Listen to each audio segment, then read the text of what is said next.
Star Citizen Alpha 3.17.2 is now on Wave 2 of its public test universe PTU, and we've got Todd, Papy, Star Citizen's design director, talking about that patch, various updates and plans for the near future of the game as well. This is quite a nice meaty news update, so let's start. Wave 2 PTU is known as the Active Participation Wave. All members of the previous waves, so Evocati, RSA subscribers and Concierge, get access, plus any player that has been very active and involved on the Issue Council, plus players with the highest amount of playtime across all the game modes will now have access to the 3.17.2 PTU. Go check out to see if you've got access and copy your account across on the RSI website, account, settings, public test universe section. If it's grayed out there, then you don't have access yet. On the PTU, they are running Jumptown and the Siege of Orison dynamic events over the weekend as well. So Jumptown will be on the Saturday, 16th of July, and the Siege of Orison will be on the Sunday, 17th of July,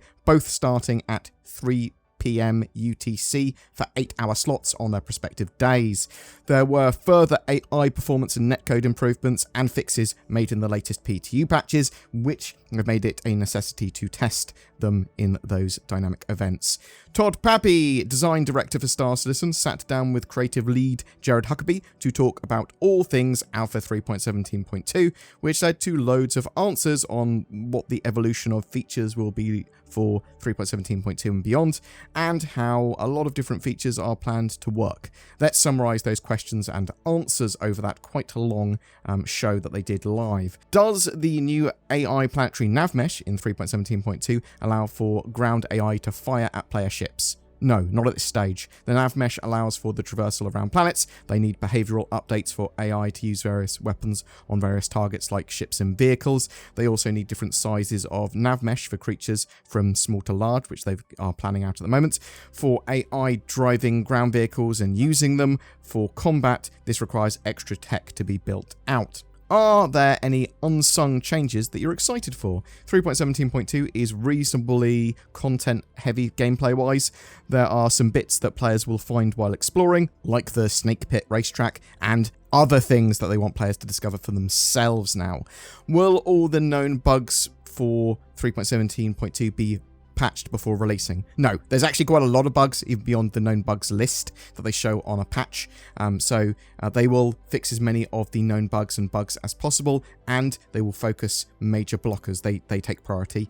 There are often too many bugs to fix, but they prioritize the worst ones and get as many of them solved as possible before a build goes out. They are sort of fighting against the clock as well because they do want to get it out as soon as possible. Can the planetary nav mesh be reused by NPCs to navigate the insides of ships and changing cargo areas and sort of obstacles that can be placed by players? Yes, that's the goal. They will eventually be dynamically using nav meshes, so when a ship lands, AI will be able to enter and exit a ship, but boxes and things in the way will cause AI to either move those boxes and things out the way, get through the obstacle, or just take another route. Are you improving the FPS AI for Alpha 3.17.2? Yes, they are decoupling AI from needing to be so synced to server performance via interpolation and extrapolation. So smoothing out the data received from the server and making up appropriate data and predicting it where it isn't received in time or expected. This leads to less desync, better performance even with lower server frame rates, better looking movements, that sort of thing.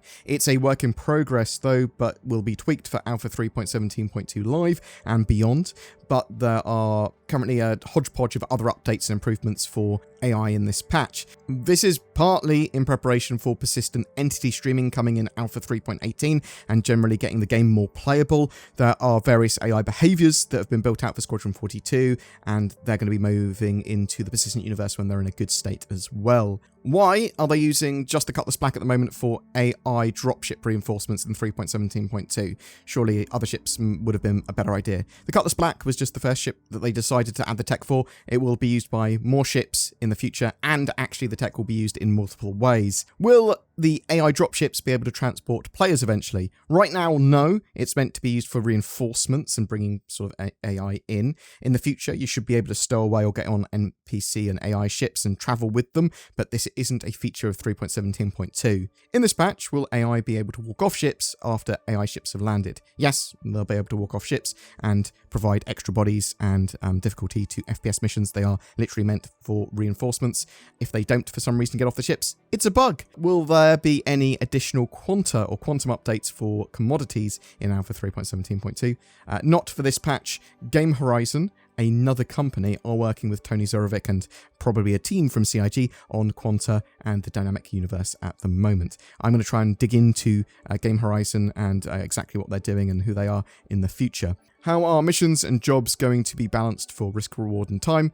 For cargo and mining, there's lots of time involved, and the risk of the star system that you're in, an area that you're in, that's going to heavily affect your bottom line and how much money you can potentially make. At some point after the cargo refactor, you will be able to eject cargo and mining pods and then continue to mine.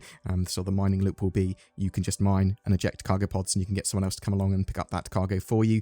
But they will tune missions and roles a lot more in the future once there's more of an economy.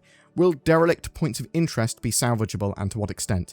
So they're going to be different types of derelict to start with. Inhabited ones, these won't be dynamically generated. You may have some limited salvage opportunities with these, but they're discussing exactly what right now. Dynamically generated ones, like fresh wrecks and old ones as well, that you'll suddenly discover. You'll be able to hull strip and munch some of these. You're going to be able to remove some items there, but this is going to be based on the age and environment. Some of them might have already been partially stripped. Some of them are going to be too old to be able to hull strip.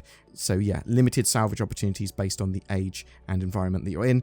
In the future, beyond 3.18, there will be a lot more that you can do with salvage on a range of points of interest and ships that are disabled and destroyed, but we'll have to wait and see exactly what that evolves into. Are they going to make it quicker to leave Crusader's orbit and atmosphere and then quantum travel more easily there and away?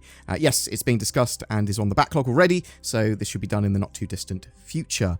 Are there any teams besides the Montreal Turbulent Studio working on the Persistent Universe, or is everyone else working on Squadron 42?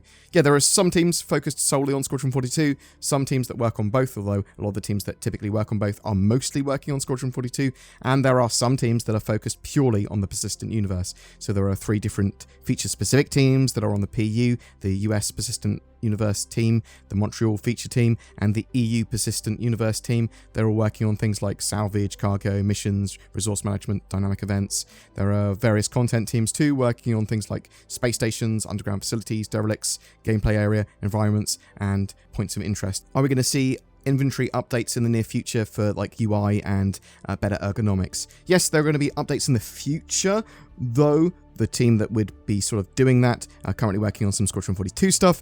Things like easy multiple item dragging and stacking will be there in the future. Will crashed reclaimers contain anything worth gathering? In the future, mission ships that get spawned will potentially contain a lot of items or items worth some money, worth you exploring sort of thing. There are some issues spawning items and loot on mission ships currently. Is there anything more you can tell us about the artifacts that people have found in 3.17.2? They are interesting items that you can find in the same way that you could find a fossil or Roman coin to help sell the lore and age of an area, and they're also sort of gearing up towards Pyro being released and sort of setting the scene for that. Some of these items will be in pristine condition. Are elevators still going to be incredibly dangerous in 3.17.2? Maybe it's a server frame rate issue. They are going to try and solve it best they can, but it might be something that gets solved in the future. Will we ever be able to filter out notifications and alerts on our HUD so we don't constantly get mission updates and things like that? Yes, there will be ways of doing this in the future, allowing you to choose what updates to see. Can we expect to see planet nav mesh in other areas other than the new settlements and dropships in 3.17.2? They will be updating all other locations to make use of the planetary nav mesh and dropships in the future. They want to get it working in a few locations now before taking it wider. Will night vision ever be a feature? Todd Papy wants night vision and other vision types in the game as well, from X-ray to EM to IR, so maybe. With the long road to Alpha 3.18, how much support is being dedicated to the maintenance of 3.17.2 after its release? If they need to hotfix something, they will. Most of the teams have already started working on 3. 3.18 and Q3 goals for 2022 already. If they need to hop back on to do some quick 3.17.2 fixes after live, they will. Are Red Wind missions, the illegal delivery missions, available to you if you have a crime stat? The illegal delivery missions are meant to be available to players with clean records or crime stats. It's more based on the reputation that you have with the Red Wind if they will offer you missions and what level of mission they will sort of give to you, not your current crime stat status. There are collision and crime stat problems with players bumping into each other. Have they thought about turning this collision damage off? They don't want to just turn it off, because this could have knock-on effects to lots of other systems. The issues are partly to do with server desync. They want to sort the root of the problem out, but at the very least, they're going to try and sort and fix getting crime stats for bumping into each other for 3.17.2. At least that's the plan. Will we see more missions gated by reputation in the future? That's the plan for lots of missions. They want to have lots of mechanics and gameplay that will all be built on the reputation system. Rumours say that Quantanium prices are getting nerfed. The rumours are wrong. They haven't changed these values for a while. Will we see other melee weapons in the near future? At the moment, they're focused on things like gadgets or Squadron 42 stuff. Does the nav mesh get generated before the player arrives or when the player arrives? The mesh is generated when they arrive at an area. What, if anything, can Cloud Imperium do about combat logging? So this is players in a PvP fight, typically, that just log out when they think they're going to lose or when someone turns up that they don't want to fight. So there are plans for having a timer that requires you to be out of combat for 5+ minutes before being able to safely log out. So if you've logged out during combat, you and your ship would actually be there still, but now terribly vulnerable and AFK.